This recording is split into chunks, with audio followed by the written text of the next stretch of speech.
Hello everyone, welcome to my YouTube and YouTube channel guys. So আজকে আমি, মা, কাকিমা একটু বেরিয়েছি। সো কেন বেরিয়েছি আগে তোমাদেরকে একটু বলি। আসলে আমাদের বাড়ি থেকে একটু দূরে সেইখানে শীতলা ঠাকুরের পুজো হচ্ছে, তো প্রতি বছর যাই। সো ভাবলাম প্রতি বছরের মতো এই বছরও যাওয়া যাক আর তোমাদের সাথে ভিডিওটা শেয়ার করা যাক। তো তোমরা ভিডিওটা পুরোটা দেখো, আর ভিডিওটা দেখতে দেখতে যদি আমার চ্যানেলটা নতুন হয়ে থাকো তাহলে অবশ্যই চ্যানেলটাকে সাবস্ক্রাইব করে দিও আর পাশে থাকা ছোটো বেল আইকনটা প্রেস করে দিও আর আমার ভিডিওটা একটু শেয়ার করে দিও যাতে আমার ভিডিওটা সকলে দেখতে পায়, মানে আপলোড দেওয়ার সঙ্গে সঙ্গে। সো তোমরা আরও বেশি বেশি করে লাইক কমেন্ট শেয়ার করো গাইজ। আর এই দেখো এখানে পুজোটা শুরু হয়ে গেছে, মানে আমরা সেখানে গিয়েছিলাম আর যাওয়ার পরেই দেখি সেখানে পুজোটা শুরু হয়ে গেছে। তো দেখো কত ভিড় হয়েছে আর সবাই মার জন্য এসছে। এখানে প্রতি বছরই ভীষণ ভিড় হয় আর এরকমভাবেই পুজো হয়। আর দেখো খুবই সুন্দর লাগছে প্রতিমাকে দেখতে, আর তোমাদের সাথে সবটা শেয়ার করেছি। আর চারিদিকটা ভীষণ ভিড় ছিল আর মা কাকিমা সব পুজো দিচ্ছিলো, সবাই বসেছিল অঞ্জলি দেওয়ার জন্য। তো অনেকক্ষণ সেইখানে বসেছিলাম।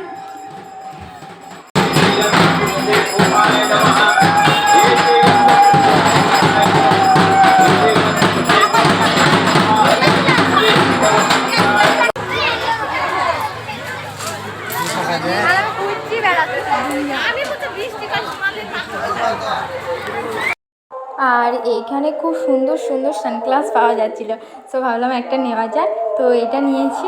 আর তারপরে এদিকটা এসে দেখি অনেক শরবত দেওয়া হয়েছিলো, তো গরমটা বেশ ভালোই ছিল, খুব বেশি ছিল না। তো শরবত খেয়ে দেখো আবার একটু চারিদিকটা ঘুরতে বেরিয়েছি। আমি আর ভাই চারিদিকটা ঘুরছিলাম আর মা আর কাকিমারা বসেছিল পুজো দেখছিল সেখানে।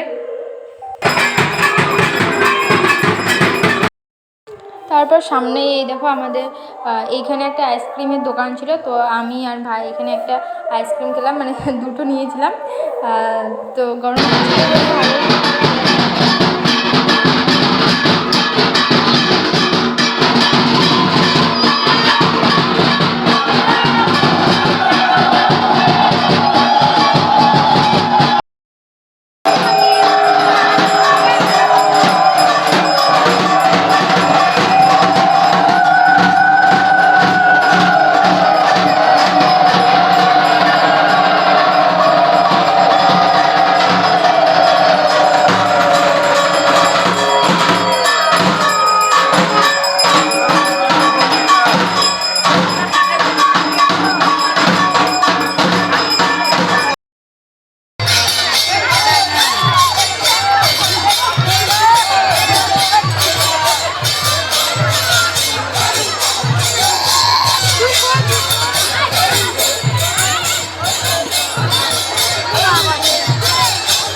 পুজো টুজো দেওয়ার পর আমরা বাড়ি চলে গেছিলাম।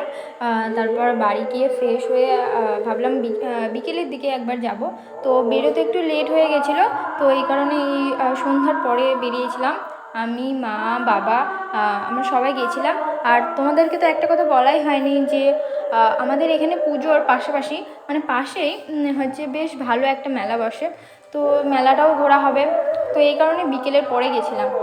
আর বেরোতে আমার একটু লেট হয়ে গেছিলো কারণ রেডি হতে একটু টাইম লেগে গেছিলো। আর বিকেলের দিকে না একটু ভিডিও বানাচ্ছিলাম, তো এই কারণে আরও লেট হয়ে গেছিলো। তো ফাইনালি বেরিয়েছি। মেলার ভেতরে গিয়ে দেখি এখানে একটা ফুচকার স্টল বসেছে, তো নানা রকমের এখানে ফুচকা পাওয়া যাচ্ছিলো। তো আমি দই ফুচকাটাই নিয়েছি কারণ এটা খেতে আমার ভীষণ ভালো লাগে, মানে একটা ভালো লাগার জিনিস। আর ফুচকা খেতে আমার ভীষণ ভালো লাগে। সো আর এইদিকে অনেক দোকান বসেছিল, তো সবটা তোমাদের সাথে শেয়ার করেছি গাইজ। তো তোমরা প্লিজ কি বলবো, পুরো ভিডিওটা দেখো আর বেশি বেশি করে লাইক কমেন্ট শেয়ার করো। আর এখানে গেছিলাম আমি একটা আংটি কিনতে, সত্যি কথা বলতে এটাই, আমি একটা আংটি কিনতে গিয়েছিলাম, কিন্তু এখানে একটাও আংটি আমার পছন্দ হয়েছিল না, আর জাস্ট একটা মালা কিনেছিলাম, তো সেটা আর দেখানো হয়নি ভিডিওতে।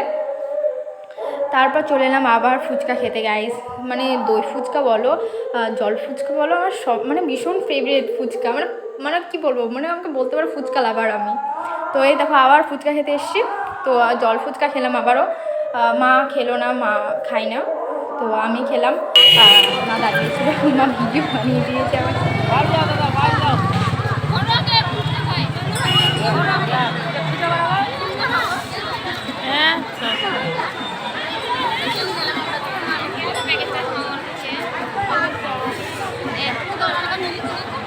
তো ফুচকা খাওয়ার পর চলে এলাম আমরা আইসক্রিমের দোকান, আর দুটো আইসক্রিম নিলাম কর্নেটো, মা আর আমি খাবো বলে, বাবা তো খেলো না। তারপর মেলাটা চারিপাশ ঘোরার পর একটু দাঁড়িয়েছি, তো মা একটা দোকানে গেছিলো, তো সেখানে জিলিপি কিনছিল, কারণ দিল না, তো দিদির জন্য মেলাতে গিয়ে এই কুলফিটা খাবো না, এটা তো হতেই পারে না। এই কুলফিটা আমি মানে প্রতি বছর আমি মানে প্রতিটা বছর খাই, আর ভীষণ ভালো খেতে, ভীষণ টেস্টি।